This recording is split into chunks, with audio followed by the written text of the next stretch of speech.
একটা অংশ প্রশ্ন হচ্ছে বায়ুমণ্ডলের উষ্ণতার তারতম্যের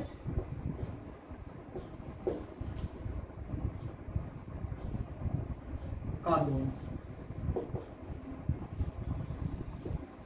এটা 5 নম্বরের কোশ্চেন, প্রায় মাধ্যমিকে আসে এই কোশ্চেনটা, যে বায়ুমণ্ডলের উষ্ণতার তারতম্যের কারণ। মানে বায়ুমণ্ডল কীভাবে উত্তপ্ত হয় জেনেছি, এবার আমরা জানবো পৃথিবীর সমস্ত অংশে বায়ুর উষ্ণতা এক নয়, কোথাও কম কোথাও বেশি।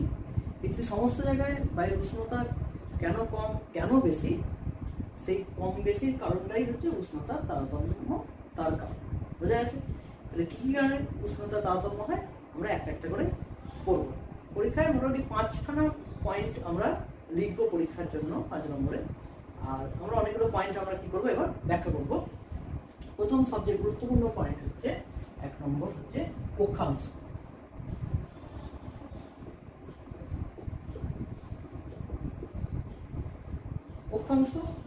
অক্ষাংশই বায়ুমণ্ডলের উষ্ণতা তারতম্যের প্রধান কারণ। যদি ধরা যায় এই যদি পৃথিবী হয়,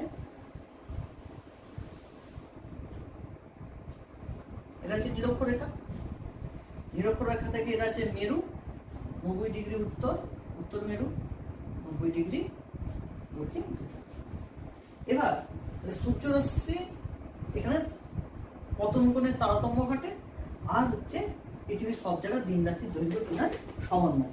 এই দুটো মেন বিষয় অক্ষাংশ দ্বারা প্রভাবিত হয়। তাহলে প্রথমে জেনে নিই সূর্যরশ্মির পতন কোণের তারতম্য। সূর্যরশ্মির পতন কোণের তারতম্য।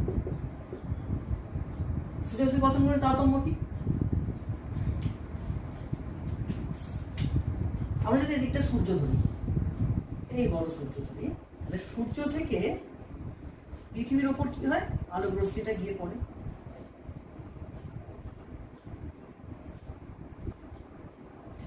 দেখা যায় তাহলে নিরক্ষরেখার উপর যদি নিরক্ষীয় অঞ্চল বরাবর আমি যদি তলটা আঁকি, তাহলে এই তল বরাবর সূর্য রশ্মিটা গিয়ে লম্বভাবে পড়ছে, মানে প্রায় 90 ডিগ্রি কোণ উৎপন্ন হচ্ছে। কিন্তু যখনই আমি নিরক্ষরেখা থেকে মেরুর দিকে যাব, সঙ্গে সঙ্গে অ্যাঙ্গেল কি হতে থাকছে, আমার বাড়তে থাকছে, মানে অ্যাঙ্গেল কমতে থাকছে, মানে তির্যক হয়ে যাচ্ছে। আর এখানে যেমন লম্ব তৈরি হচ্ছে, যত মেরুর দিকে যাব সূর্যরশ্মি তত কিভাবে তির্যকভাবে পড়ছে। তাহলে বোঝা যাচ্ছে তাহলে তির্যকভাবে পড়ার কারণ কি, পৃথিবীর বৃত্তাকার আকারের জন্য। পৃথিবীর তলটা কি বৃত্তাকার, পৃথিবীর তলটা যদি সমতল হতো তাহলে সূর্যরশ্মি সব জায়গায় গিয়ে লম্বভাবেই পড়তো। তাহলে পৃথিবীর তলটা বৃত্তাকার বলেই সূর্যরশ্মিগুলো যত মেরুর দিকে যাব তত তির্যকভাবে পড়বে, একটা কন্ডিশন। আর কি, নিরক্ষরেখাটা সবচেয়ে স্ফীত, সূর্য থেকে এর দূরত্ব সব থেকে কম, আর যত মেরুর দিকে যাব দূরত্ব তত বাড়তে থাকবে।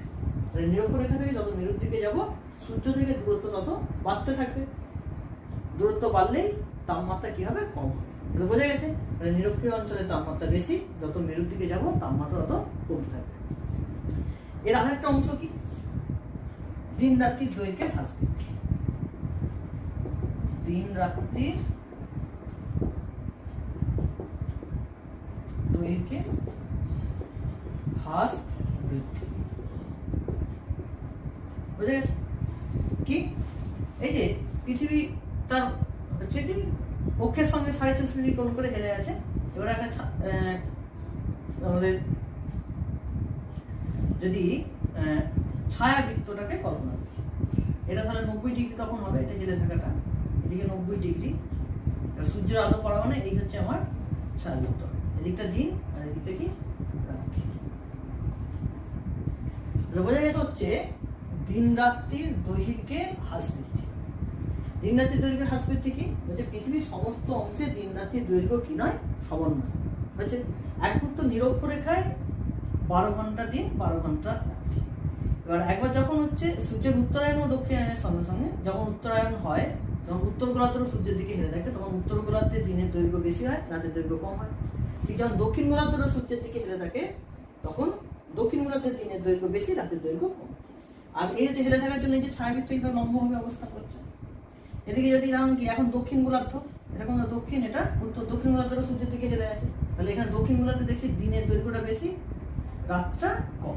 ঠিক উত্তরে রাতটা বেশি, দিনটা কম। এর ফলে কি হয়, যখন দিনের দৈর্ঘ্য বেশি থাকে তাহলে দিনের বেলা ধরে যতটা বেশি সময় ধরে তাপ আসে, রাতটা যদি কম হয় তাহলে কম সময় ধরে তাপ কি হয়, বিকিরিত হয়, মানে তাপ আস্তে আস্তে কি হতে থাকে, সঞ্চিত হতে থাকে। আর ঠিক একই রকম ধর রাতের দৈর্ঘ্য বেশি হবে, অতিরিক্ত তাপ কি করবে, সে বিকিরণ করবে, দিনের বেলা যতটুকু তাপ আসবে তার থেকে বেশি বিকিরণ করবে। তাহলে দিন রাত্রির দৈর্ঘ্যের হ্রাস বৃদ্ধির সঙ্গে সঙ্গেই কি হয়, পৃথিবীর বায়ুমণ্ডলের উষ্ণতার তারতম্য ঘটে। বুঝে গেছে?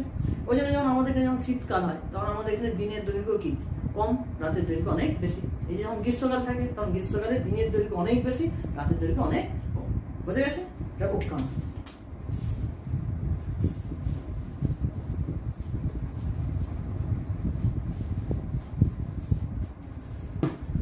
2 নম্বর হচ্ছে গুরুত্বপূর্ণ একটা ফ্যাক্টর, উচ্চতা।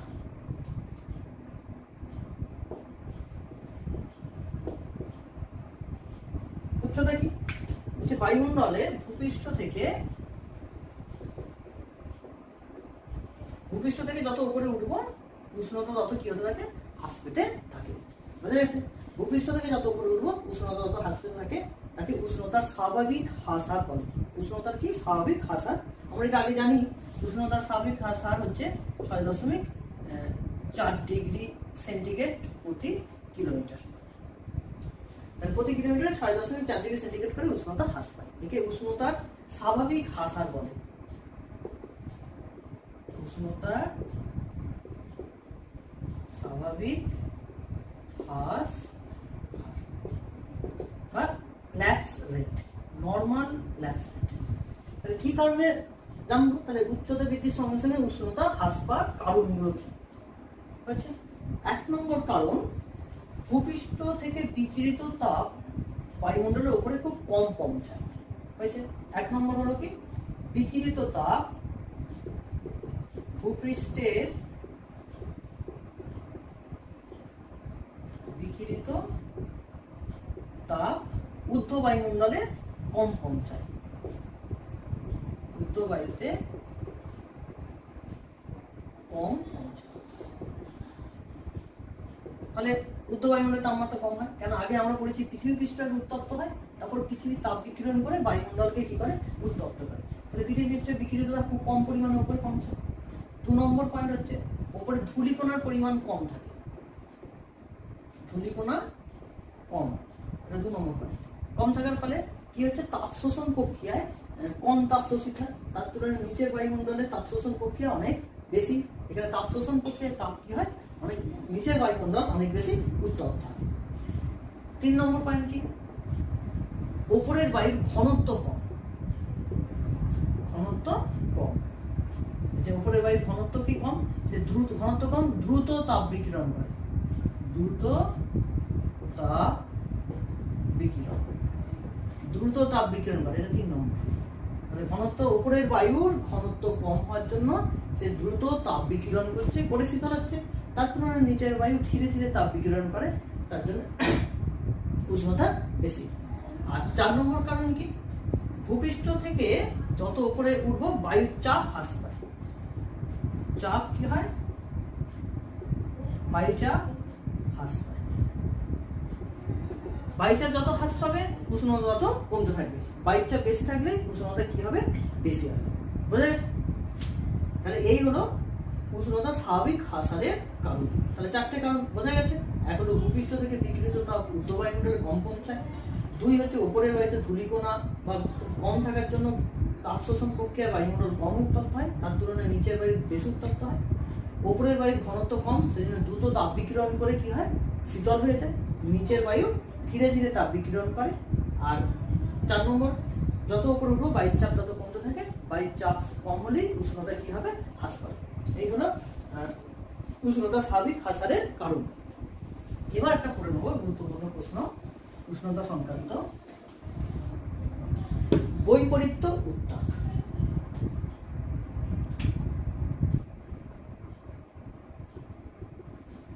বৈপরীত্য উত্তাপ বলে জানতে হবে, বহিঃপ্রকৃত উত্তাপ কাকে বলে আর কিভাবে ঘটে, দুটো বিষয়। বহিঃপ্রকৃত উত্তাপ কাকে বলে, একটা কোশ্চেন আছে যে ভূপৃষ্ঠ থেকে সাধারণত ট্রপোস্ফিয়ারে ভূপৃষ্ঠ থেকে উচ্চতা বৃদ্ধির সঙ্গে সঙ্গে উষ্ণতা হ্রাস না পেয়ে বৃদ্ধি পায়। তাহলে উষ্ণতা হ্রাস না পেয়ে উষ্ণতা বৃদ্ধি, উষ্ণতা কি হয়, বৃদ্ধি পায়।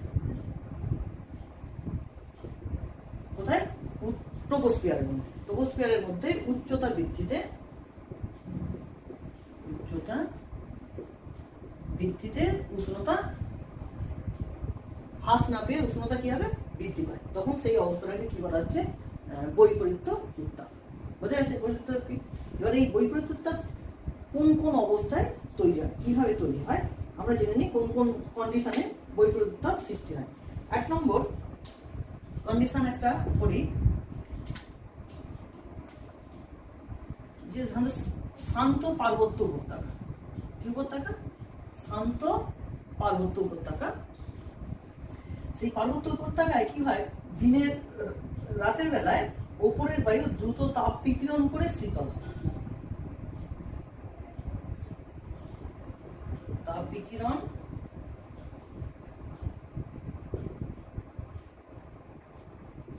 করে বায়ু শীতল ও ভারী। আর নিচের বায়ু তাপমাত্রা তখন কি থাকে, বেশি থাকে। তাহলে উপরের এই শীতল এবং ভারী বায়ু তখন উপত্যকার গা বেয়ে বেয়ে নিচের দিকে, উপত্যকার ঢাল বরাবর কোন দিকে, নিচের দিকে হয়ে গেছে। তাহলে এই যে নিচের দিকে যে বায়ুটা নামছে সেই বায়ুটাকে আমরা বলি ক্যাটাবেটিক বায়ু। ক্যাটাবেটিক।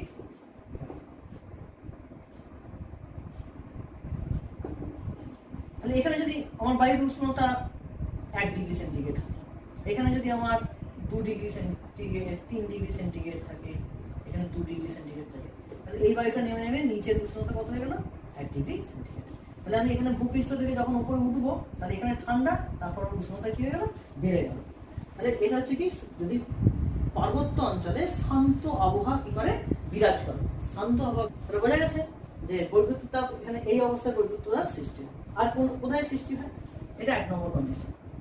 2 নম্বর কন্ডিশন বলছে ভূপৃষ্ঠ সংলগ্ন বায়ু দ্রুত তাপ বিকিরণ করে দেয়, তার তুলনায় উপরের বায়ু ধীরে ধীরে কিছুটা ধীরে তাপ বিকিরণ করার জন্য ভূপৃষ্ঠে তাপমাত্রা কি হয়, হ্রাস পায়।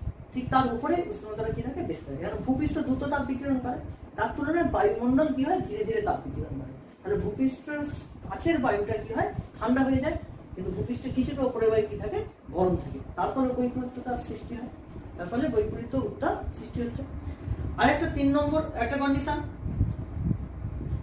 হচ্ছে নাতিশীতোষ্ণ ঘূর্ণবাত যখন হয়, যেখানে নাতিশীতোষ্ণ ঘূর্ণবাত হয়, আমরা পরে পড়বো যে একটা উষ্ণ বাতাস শীতল বাতাসের সংঘর্ষ হয়, আস্তে আস্তে উষ্ণ বাতাসটা উপরে চলে যায় আর নিচে শীতল বাতাস অবস্থান করে।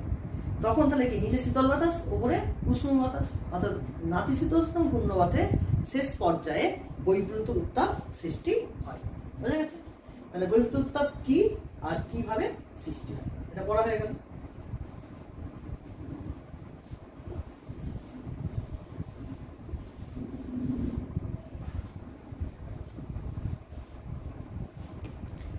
তিন নম্বর চলে আসে, স্থলভাগ ও জলভাগের বন্ধন। স্থলভাগ জলভাগের বন্ধন কি,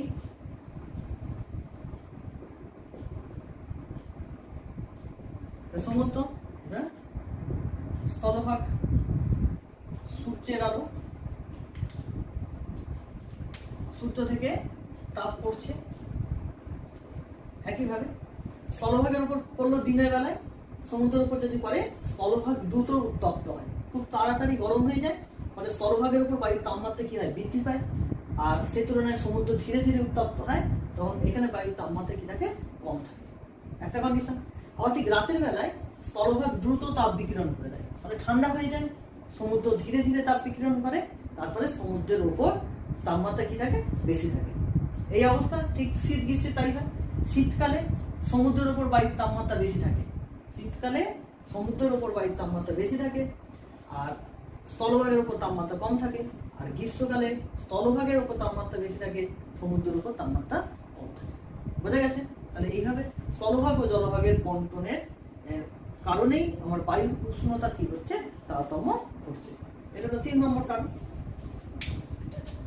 4 নম্বর চলে যাই, বায়ু প্রবাহ।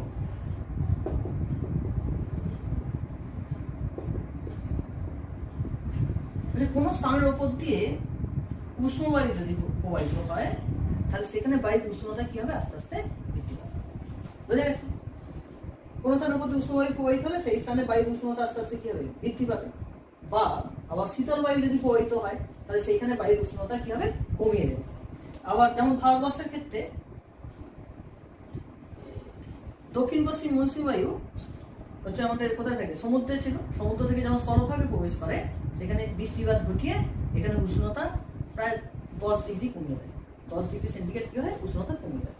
আবার ঠিক হিমালয় পর্বত থাকার জন্য সাইবেরিয়ার ঠান্ডা বাতাস ভারতে আসতে পারে না, তার ফলেও ভারতের উষ্ণতা কি হয় না, খুব বেশি ঠান্ডা হয় না। তাহলে ওই শীতল বায়ুর প্রভাবে বায়ুর উষ্ণতা অনেক সময় কি হয়ে যায়, কমে যায়। বুঝে গেছে? এর হলো বায়ু প্রবাহ।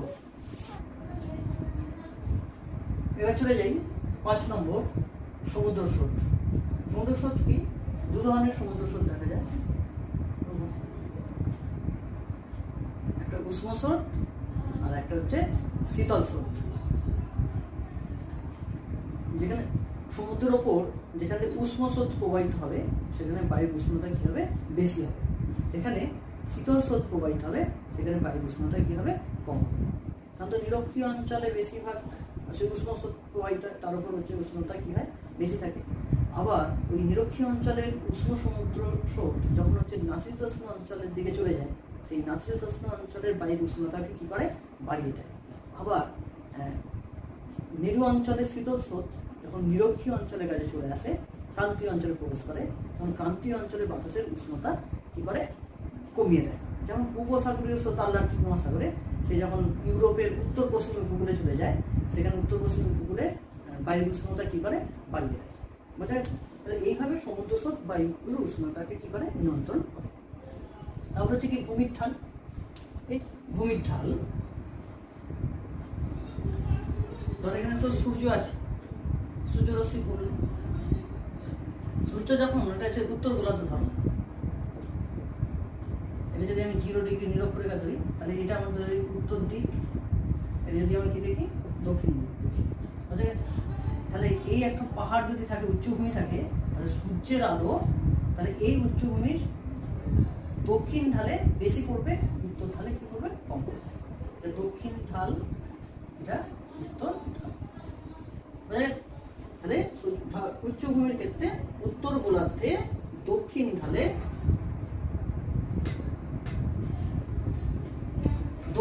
সূর্যের আলো বেশি পড়বে, উত্তর ঢালে কম পড়বে। ঠিক একই রকম এটা যদি দক্ষিণ গোলার্ধ হয়,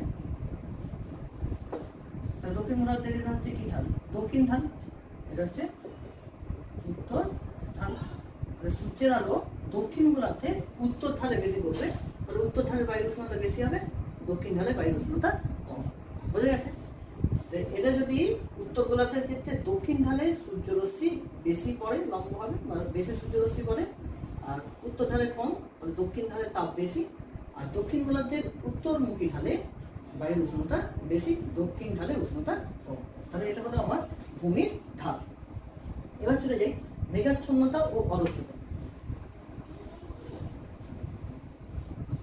এখান থেকে একটা গুরুত্বপূর্ণ কোশ্চেন দেয় যে বায়ুর উষ্ণতা নিয়ন্ত্রণে মেঘাচ্ছন্নতার ভূমিকা কি। বায়ুর উষ্ণতা নিয়ন্ত্রণে 2 নম্বরের কোশ্চেন। এই যে আকাশে যদি মেঘ থাকে, আমরা আগে পড়ে ফেলেছি, অ্যালবেটো পড়েছি যে মেঘ যদি দিনের বেলায় থাকে তাহলে সূর্য কি হবে, তাপ কম পৃথিবীতে আসবে, ফলে তাপমাত্রা কি হবে, পৃথিবীর বায়ুমণ্ডলের তাপমাত্রা হ্রাস পাবে। যে দিনের বেলায় কি থাকে, আকাশে মেঘ থাকে। এবার ঠিক যদি রাত্রে মেঘ থাকে, এটা দিন,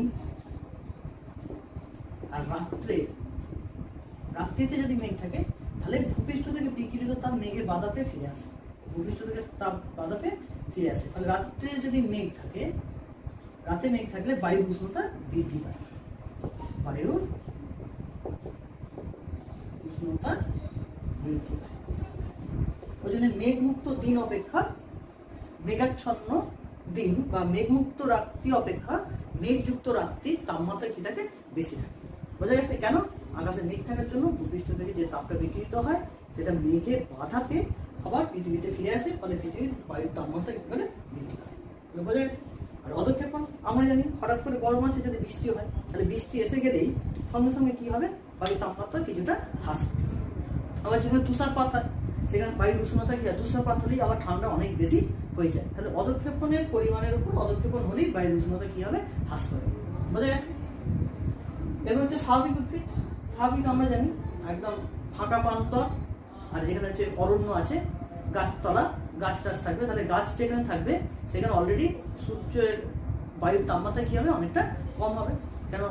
আর যেখানে উদ্ভিদহীন থাকবে সেখানে বায়ুর তাপমাত্রা, কেন ভূপৃষ্ঠ অনেক বেশি কি করে, তাপ শোষণ করে, শিলা পাথর তাপ শোষণ করে বায়ুর তাপমাত্রাটাকে কি করে, বৃদ্ধি করবে। কিন্তু যেখানে অরণ্য থাকবে সেখানে বায়ুর তাপমাত্রা কি হবে, অনেক কম হবে। মাটির ওপর, মাটির প্রকৃতির ওপর বায়ুর উষ্ণতা নির্ভর করে। আমরা নিজে জানি কোনো একটা জায়গায় ধরো বালি পড়ে আছে, বালি, আর এখানে ধরো কাদা। দিনের বেলায় আমরা অটোমেটিক দেখি বালি যেখানে থাকবে বা পাথরের মাটি থাকবে সেখানে বালি প্রচন্ড দ্রুত উত্তপ্ত হয়, তার তুলনায় কাদা মাটি বা এমনি মাটি কম কি হয়, উত্তপ্ত হয়। তাহলে এই জায়গায় বায়ুর উষ্ণতা কি হবে, বেশি হবে। যেখানে কাদা মাটি থাকবে সেখানে বায়ুর উষ্ণতা, বা পলি মাটি থাকবে সেখানে বায়ুর উষ্ণতা কম হবে। তাহলে মাটির প্রকৃতির ওপরও বায়ুর উষ্ণতা কি করে, নিয়ন্ত্রিত হয়। বালি মাটি, পাথুরে মাটি, সেখানে সূর্যের অতিরিক্ত তারা তাপ শোষণ করে নেয়, ফলে বায়ুর তাপমাত্রাটাকে কি করে, বাড়িয়ে দেয়। সেই তুলনায় কাদা মাটি কম তাপ শোষণ করে, বায়ুর উষ্ণতা কি থাকে, কম থাকে। আর সর্বোপরি মানুষের কার্যাবলী, মানুষের কার্যাবলী বায়ুর উষ্ণতাকে নিয়ন্ত্রণ করে। কি আমরা যেভাবে শিল্প গড়ে তুলেছি বা শহর গড়ে তুলেছি, তার ফলে কলকারখানা বিভিন্ন গড়ে তুলেছি, তার ফলে কি হয়, বায়ুর তাপমাত্রা কি হয়, অনেকটা বেড়ে যায়। অনেক পরিমাণে দূষণ করেছি, তার ফলে বায়ুর তাপমাত্রা বাড়ে। বা আমরা যে কংক্রিট করে ফেলেছি, মানে হচ্ছে গাছপালা উদ্ভিদ কেটে ফেলেছি, রাস্তাঘাট বিল্ডিং যদি করি, সেখানে সূর্যের তাপ যতটা আসে অনেক বেশি পরিমাণে শোষিত হয়। আবার শহরের ক্ষেত্রে যখন এরকম বড় বড় বিল্ডিং থাকে, বড় বড় যদি কি থাকে দেখে নিই, শহরের ক্ষেত্রে একটা গুরুত্বপূর্ণ, শহরে এরকম বড় বড় বিল্ডিং আছে, তখন সূর্য থেকে যে তাপটা আসে যখন বৃহত্তম পূর্বে ফিরে যায়, তখন পাশের বিল্ডিং গিয়ে কি পায়, বাধা পায়। ফলে শহরের ক্ষেত্রে তাপমাত্রা বেশি বিকিরিত হতে পারে না। ওই জন্য শহরের তাপমাত্রা কি বলে, অনেক বেশি থাকে। মানে একই অক্ষাংশে গ্রাম থেকে যখনই শহরে যাব, শহরের তাপমাত্রা বেশি, গ্রামের তাপমাত্রা কম। এটা হচ্ছে মানুষের কার্যক্রম। বোঝা গেছে? এইভাবে বায়ুর উষ্ণতা তারতম্যের কারণগুলো ব্যাখ্যা করা